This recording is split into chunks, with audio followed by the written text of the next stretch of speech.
听起来像是标题党，不是吗？但有一个强大的心理技巧，潜在收益巨大。我与我的患者分享，这与刷牙的时间有关。掌握时间可提升健康，增强能量，改善睡眠，降低血糖，控制体重。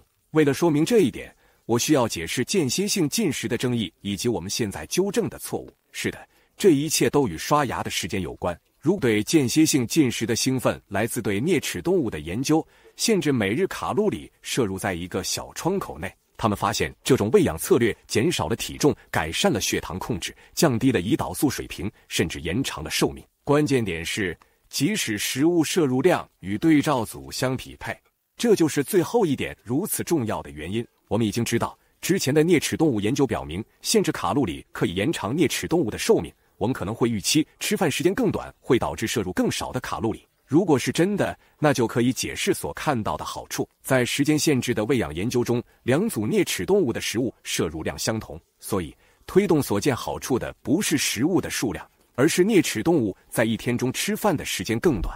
这一发现导致了时间限制喂养的流行，通常人们称之为间歇性进食。即使对于那些不需要减肥的人来说，人们希望如果每天在一个小的时间窗口内进食，我们也能活得更长、更健康。这种饮食策略能否为人类提供啮齿动物的同样好处？首先，我们需要了解发生了什么。为什么时间限制喂养对啮齿动物产生了这样的影响？当啮齿动物每天处于进食期时，科学家们进行了活检，发现这些小鼠的细胞中发生了一种称为自噬的过程。自噬是细胞清除过程，旧的受损成分被清除，以便可以构建新的成分。证据表明，自噬在延长寿命方面可能发挥着重要作用。这听起来确实很令人兴奋，但我们当然不是啮齿动物。人类的临床研究显示了什么？目前我们缺乏证据表明时间限制喂养以同样的方式在人体内触发自噬。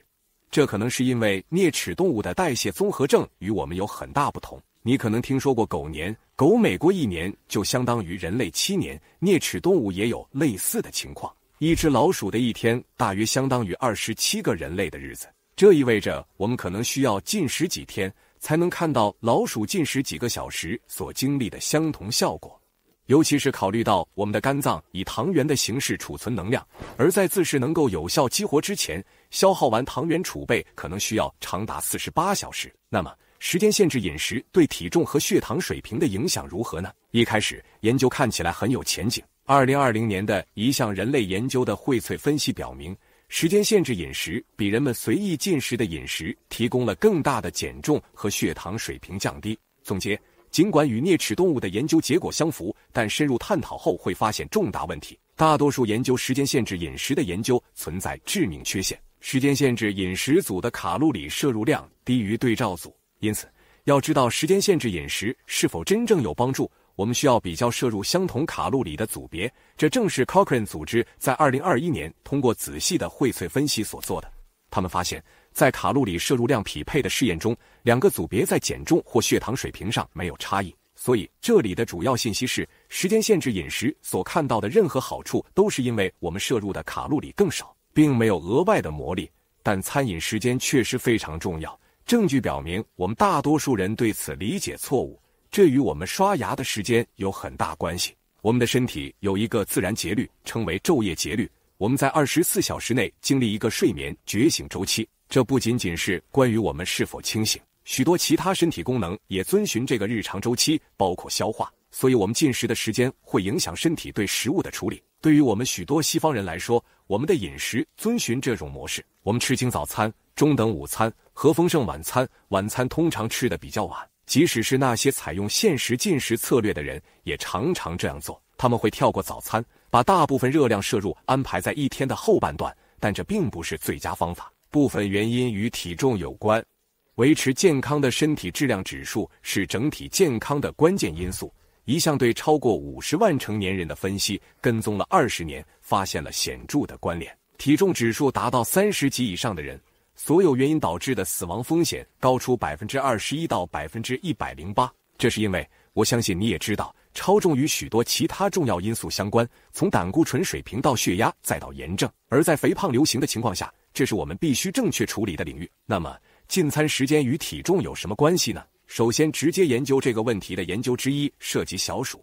研究人员给2组小鼠喂食相同的高脂饮食，但一组在小鼠正常的进食时间内进食，另一组则在不典型的时间内进食，所以在正常时间进食的小鼠增重较少。那么，这种模式在人类身上也成立吗？最近的一项研究将追求减肥的人分为早午餐和晚午餐2组，结果发现，晚餐者在整个治疗期间减重较少，但这只是一个观察性研究。研究人员对可能导致差异的机制感兴趣。研究人员设计了随机对照试验，使用标准餐。他们将参与者分为在下午1点和下午4点30分用餐的人，揭示了一些非常有趣的发现。晚餐者的能量消耗较少，他们对碳水化合物的利用效率较低，身体产生葡萄糖效果差。晚餐影响皮质醇模式，这向我们展示了用餐时间对长期健康至关重要。另一项研究比较了早餐与晚餐后的血糖反应，参与者在2个时间段吃了相同的餐，结果与午餐的研究类似。晚餐时的餐食使血糖水平显著高于早晨用餐时，这不仅仅是血糖控制的问题。额外研究发现，早晨的营养餐食刺激我们身体更有效地燃烧更多卡路里，与晚上吃同样的餐食相比，时间很重要，越早越好，因为我们的身体反应不同。其次，卡路里的分配也很重要。直观上，由于我们在早晨对食物的处理更好，如果我们想控制体重，早晨摄入更多卡路里应该会有所帮助。但研究是否支持这个第2个原则呢？有一项研究将参与者随机分为2组，一组遵循典型的西方饮食模式，早餐较轻，晚餐较丰盛，最大的一餐是在晚餐；另一组则完全相反，但2组的总卡路里摄入量是相同的。那么结果如何？早餐较丰盛的那组体重减轻的更多，他们在血糖控制方面也有更大的改善。总结的文本到目前为止的数据预示了结果，但还有2个意外发现。浓厚早餐组的三酸甘油脂减少了 33.6%。三酸甘油脂是血液中常见的一种脂肪形式，升高的三酸甘油脂是心脏病的风险因素，并与代谢综合症相关，因此像这样的下降是非常重要的。但相反，晚餐较丰盛的那组三酸甘油脂水平上升了近 15%。